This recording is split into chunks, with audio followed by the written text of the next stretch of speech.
నమస్తే. ఇన్నాళ్ళు నన్ను సపోర్ట్ చేస్తూ, ఎంకరేజ్ చేస్తూ మీ ప్రేమని నాకు అందిస్తున్న ప్రతి ఒక్కరికి కృతజ్ఞతలు.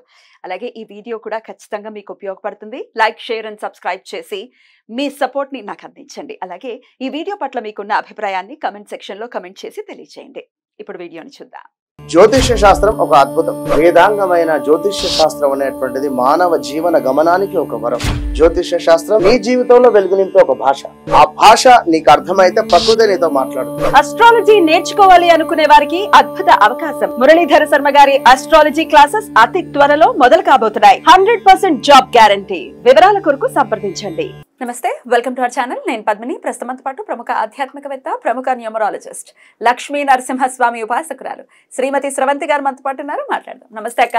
నమస్తే పద్మిని. ఎలా ఉన్నారు? బాగున్నాను. ఏమిటి నీరసంగా ఉన్నారు? Is everything fine? పనులు ఇంట్లో ఫుల్ బిజీ. షిఫ్ట్ చేయడం అంటే మామూలు విషయం కాదు అసలు. రైట్. ప్రసాదాలకు సంబంధించి కూడా అడుగుతూ ఉన్నారు, వస్తాయని చెప్తూ ఉన్నాను.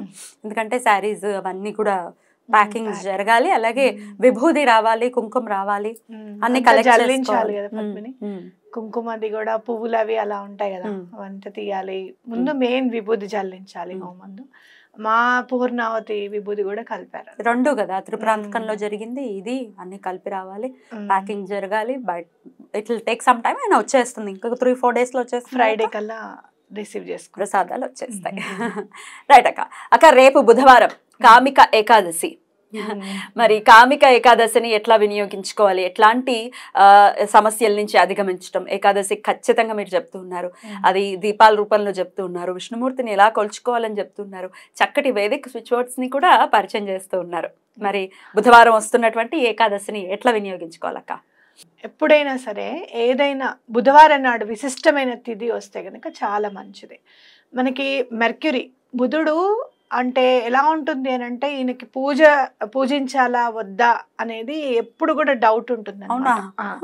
అంటే బుధుడికి పూజలు చాలా ఇష్టమా అనేది ఒక క్వశ్చన్ మార్క్గా ఉంటుంది. ఎందుకంటే మీరు చూస్తే కనుక 5 నెంబర్లో పుట్టిన వాళ్ళు కానీ 7 నెంబర్లో పుట్టిన వాళ్ళు కానీ వీళ్ళు ఎలా ఉంటారు అని అంటే, ఖచ్చితంగా ఇదిమిత్తంగా కూర్చొని పూజ చెయ్యాలి అనేది ఉండదన్నమాట.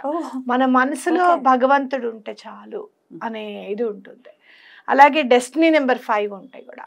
ఆ పూజ చెయ్యాలి అని మనం నిర్ణయించుకుంటాం కదా, ఆ రోజు ఏదో ఒక పని రావడము, లేకపోతే చేయలేకుండా ఉండడము అనేది ఖచ్చితంగా ఉంటుంది అనమాట డెస్టినీ నెంబర్ 5 ఉన్న వాళ్ళకి. అంటే ఈయన టెస్ట్ చేస్తూ ఉంటాడు, కూర్చొని పూజ చేస్తేనే అది వస్తుంది అని మనం అనుకుంటామా, లేకపోతే ధర్మబద్ధంగా మన మనసులో భగవంతుడిని ప్రతిష్ఠించుకుంటామా, అంటే బుద్ధి అనేది కరెక్ట్గా ఉపయోగిస్తామా లేదా అనేది మెర్క్యూరీ ఎప్పటికప్పుడు సైలెంట్గా చెక్ చేస్తూనే ఉంటాడు అనమాట. కాబట్టి బుధవారం నాడు ఏదైనా వైశిష్ట్యమైన తిథి వచ్చిందనుకోండి, భగవంతుడిని పూజించడం అలాగే భగవన్నామ స్మరణతో ఉండడం అనేది చాలా ఇంపార్టెంట్. ఎందుకంటే మెర్క్యూరీ టెస్ట్లో మనం పాస్ అవ్వాలి, బుధుడు పెట్టే టెస్ట్లలో మనం పాస్ అవ్వాలి అని అంటే గనక భగవంతుడికి ఆలోచనలతోనూ పూజతోనూ అత్యంత సామీప్యంగా ఉండాలన్నమాట. మీరు చూడండి, ఎప్పుడైనా కూడా బుధవారం పుట్టిన వాళ్ళు కూడా ఏదైనా పూజ చేసుకుందాము అని అంటే కరెక్ట్గా ఏదో ఒకటి వస్తుందండి ఆ టైంకి. మాకు మేము చేయలేకపోతున్నాం, ఒక 43 days చేద్దాము అంటే ఏదో ఒక ఆటంకం ఉంటుందండి, మేము స్టార్ట్ చేస్తే చాలా ఆగిపోతుందండి పూజ అని చెప్తూ ఉంటారు. అంటే ఏంటంటే మెర్క్యూరీ బుధుడు ఏం చెప్తూ ఉంటాడు అని అంటే, నీ ఆలోచనలలో, నీ బుద్ధిలో, నువ్వు నడిచే గమనంలో, మార్గంలో ప్రతి దాంట్లోనూ భగవంతుడిని చూడు, పూజే చేస్తే కాదు అనేది చెప్తాడు అనమాట మెర్క్యూరీ. నెక్స్ట్ లెవెల్ లో ఉంటారు, కింద కాదు, స్టెప్ పైకి ఎక్కిస్తాడు అనమాట ఆయన బుద్ధితో. కాబట్టి మీరు ఈ రోజు ఏం చేస్తారు అని అంటే, అయ్యో మేము ఉపవాసం ఉండలేదు, ఆ ఏకాదశి విధి విధానం మనందరికీ తెలిసిందే, ఉపవాసం ఉండాలి కంపల్సరీగా. అలాగే పారణ చేయాలి కరెక్ట్ టైంకి, ద్వాదశి ఎప్పుడు పారణ వస్తుందో చేయాలి. అలాగే భగవంతుడిని విష్ణు సహస్రనామం చదువుకోవడము, లేకపోతే ఏదైనా మంత్రం ఉపదేశం ఉన్న వాళ్ళు మంత్రాన్ని అనుష్ఠానం చేయడం అనేది ఉంటుంది. ఇలాంటివన్నీ ఏమి చెయ్యలేనప్పుడు మీరు భగవంతుడిని స్మరిస్తూ ఉండండి. వాళ్ళ ఏకాదశి చాలా మంచి రోజు అని చెప్పి విష్ణువుకి సంబంధించినవన్నీ కూడా తలుచుకుంటూ ఉండండి, అట్లీస్ట్ కూర్చొని. అప్పుడు మీకు మంచి జరుగుతుంది అనమాట. ఓకే, ఎట్లా మరి ఏ నామంతో ఆయన స్మరణ చేయమంటారు? మనకి ఆషాఢ మాసం అనంగానే జగన్నాథుడు గుర్తుకొస్తాడు. అవునా? పూరి జగన్నాథ్ రథయాత్ర. అలాగే ఎంతటి వారైనా కూడా స్వామివారి ముందు సేవ చేయడానికి అని చెప్పి బంగారు చీపురుతో ఊడవడము. ఆ రోజుల్లో మహారాజే ఊడ్చాడట, కాబట్టి అలా ఊడవడం అనేది వింటూ ఉంటాం. కాబట్టి ఆ జగన్నాథుడికి సంబంధించిన మాసంగా, అలాగే అమ్మవారికి సంబంధించిన మాసంగా మనం చూస్తూ ఉంటాం. ఓం జై జగదీశ హరే. ఈ స్విచ్ వర్డ్ చదివితే చాలా మంచిది అనమాట. ఎప్పుడు కూడా మీరు కూర్చున్నప్పుడు మీరు చెప్పులు వేసుకోకుండా ఉంటే చాలు. చెప్పులు వేసుకుంటే కాస్త వదిలేసేసి ఆ భగవన్నామస్మరణ ఓం జై జగదీశ హరే అనుకుంటూ ఉంటే మీరు అనుకున్న పనులన్నీ కూడా అయిపోతాయి అనమాట. ఓం జై జగదీశ హరే. ఓం జై జగదీశ హరే. మనం కొంచెం తెలుగులో అనుకోవాలి కాబట్టి జయ అంటే సరిపోతుంది. ఓం జయ జగదీశ హరే. అది జయ లేకపోతే జయానా అని నాకు డౌట్ వచ్చింది. ఓం జయ జగదీశ హరే. అలా కంటిన్యూస్ గా అనుకోవచ్చు. మనం ఆఫీసుల్లో ఉన్నాము, మేము పూజ చేసుకోలేదు, ఇదంతా కాదు. వదిలేసి మీరు అన్నట్టుగా చెప్పలేదు, వదిలేసి చక్కగా చేసుకుంటాం. అయితే పెద్దవాళ్ళు ఉంటారు, ఉపవాసం చేయలేరు. ఏకాదశి అంటే ఖచ్చితంగా ఉపవాసం చెప్తారు కాబట్టి ఉపవాసం చేయలేరు. ప్రెగ్నెంట్స్ ఉంటారు, వాళ్ళు చేయకూడదు ఉపవాసం. సో వీళ్ళందరికీ కూడా నామస్మరణ డెఫినెట్ గా పనిచేస్తుంది. అయితే ఈ ఏకాదశిలో నేను ఏం చెప్తానంటే, మీరు ఎంతవరకు ఉండగలిగితే అంతవరకు ఉండండి. ఇప్పుడు ప్రెగ్నెంట్ వాళ్ళు అనుకో, కనీసం ఒక 12 వరకు అలా ఉండగలిగితే ఉండండి, మీకు నీరసం రాదు అని అనుకుంటే కనుక. పెద్దవాళ్ళు కూడా అంతే. ఎందుకంటే మీరు ఈ కథ వైశిష్ట్యాన్ని చదివితే, వ్రత కథ ఉంటుంది కదా, వైశిష్ట్యం చదివితే ఏంటంటే, ఒక రాజు ఏదో భూమి విషయంలో అనమాట.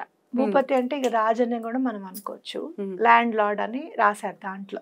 ఆ భూపతి ఏం చేస్తాడంటే బ్రాహ్మడితో గొడవ పడి ఆ బ్రాహ్మణ్ణి చంపేస్తాడు. బ్రహ్మహత్య పాతకం చుట్టుకుంటాడు. అయితే చంపేసిన తర్వాత రిగ్రెట్ అవుతాడు, అయ్యో నేను ఎందుకు ఇలా చేశాను, కోపంలో చేశానే అని బాధపడే అతని అంతిమ సంస్కారాల్లో లాస్ట్ రైట్స్లో పాల్గొందాము అని అనుకుంటాడు.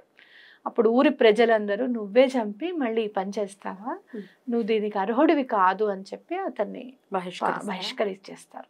బహిష్కరించినప్పుడు ఏం చేయాలి అని అనుకున్నప్పుడు ఒక ముని ఇతనికి కనపడతాడు. ఇది ఇలా చేశాను అంటే పశ్చాత్తాపానికి మించిన ప్రాయశ్చిత్తం లేదు, అయితే నువ్వు ఇలా చేసావు కాబట్టి ఈ కామికా ఏకాదశి ఉపవాసం ఉండు, భగవంతుడే నీకు దారి చూపిస్తాడు అని చెప్పి చెప్తారనమాట. అప్పుడు అతని ఉపవాసం ఉంటాడు. ఉపవాసం ఉన్నప్పుడు పశ్చాత్తాపం పొందాడు కదా పాపం. అప్పుడు స్వామివారు లక్ష్మీ సహేత విష్ణువు అతనికి కళ్ళలో కనపడి నువ్వు ధర్మ కార్యక్రమాలు చేయి, ఈ బ్రహ్మహత్య పాతకం నుంచి తప్పకుండా నువ్వు బయటపడతావు అని చెప్తారనమాట. ఇక్కడ చూసావా బుద్ధి అనేది ఎక్కడ ఎంత ఇంపార్టెన్స్ ఇచ్చిందో. అందుకనే నేను బుధవారం వచ్చింది కాబట్టి తప్పకుండా మీరు స్వామిని స్మరిస్తూ ఉండండి అని చెప్పిన కారణం కూడా ఇదే అనమాట. కోపంలో బుద్ధిని మనం కోల్పోతాం, తప్పు చేసిన తర్వాత రిగ్రెషన్ అని వస్తుంది. ఒక మాటతో కూడా ఒక్కొక్కళ్ళని హింసిస్తూ ఉంటాం, ఎందుకు ఈ పని చేసావు, ఎందుకు ఆ పని చేసావు అని అంటూ ఉంటాం. నేను నిన్న ఒక రెస్టారెంట్కి వెళ్ళాను, చిన్న విషయం మీద కోపం వచ్చింది నాకు. సాధారణంగా నాకు రాదు. మీరా ఊరుకోండి, ఏమీ తిట్టానంటే గట్టిగా తిట్టాను. అవునవును, ఏదో స్టైల్ ఉంది. ఎంత కోపం వచ్చింది అని అంటే, ఆ విషయం ఇది కనీసం 10 నిమిషాలు మాట్లాడాల్సి వచ్చింది అనమాట. ఎలా చేస్తావు నువ్వు? క్యూరియస్ గా ఉంది, అసలు ఏ విషయం మీద మీకు కోపం వచ్చింది చెప్పండి. నేను స్వీట్ అవాయిడ్ చేస్తాను పద్మిని, ప్రతి దాంట్లోనూ నేను స్వీట్ అవాయిడ్ చేస్తాను. మొదటి నుంచి నేను తినను స్వీట్ ఎక్కువ. అయితే నేను దహీపూరి ఆర్డర్ చేశాను. అయితే స్వీట్ ఎలా వచ్చిందంటే రసగుల్లా లెవెల్లో వచ్చింది. అంత స్వీట్ వేసాడు.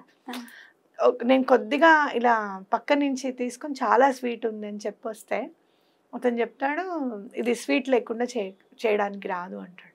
పెరుగులో ఆల్రెడీ కలిపినప్పుడు పెద్ద రెస్టారెంట్, మామూలుగా చాట్ బండార్ కాదు, పెద్ద రెస్టారెంట్. ఇంకో పెరుగు ఉంటుంది కదా, అది యూజ్ చెయ్యి అని అంటే మా రూల్స్ ఒప్పుకోవాలి. అందుకో ఏంట్రా నువ్వు, అసలు మనం ఇంతకు ముందు పనిచేసింది వేరు కదా, వేరే ఫీల్డ్. నువ్వు ఏం పెట్టుకున్నావు, హోటల్ పెట్టుకున్నావు, నీకు కస్టమర్ పెద్ద హోటల్, నీకు కస్టమర్ ఎలా చెప్తే అలా చెయ్యాలి, అలాంటిది నువ్వు ఎలా చేయనంటావు, ఎలా కుదరదంటావు, తప్పు కదా. మా చెఫ్ 12ంటికి వెళ్ళిపోతాడు, అరే షుగర్లెస్ కాఫీ ఇవ్వవా అని అంటే 12 వరకే షుగర్లెస్ కాఫీ కవరింగ్ లో అన్ని అనమాట. అలా కాదు. చివరికి అతన్ని అడిగాను, నీకు పెళ్ళయిందా? అవ్వలేదండి అన్నాడు. అయితే ఇంకా అయిన తర్వాత సెట్ అయిపోతుంది, అన్ని సెటిల్ అయిపోతాయి. తర్వాత ఎలా చెప్తే అలా చేయడం అలవాటు అవుతుందిలే నీకు. అంతేగా అంతేగా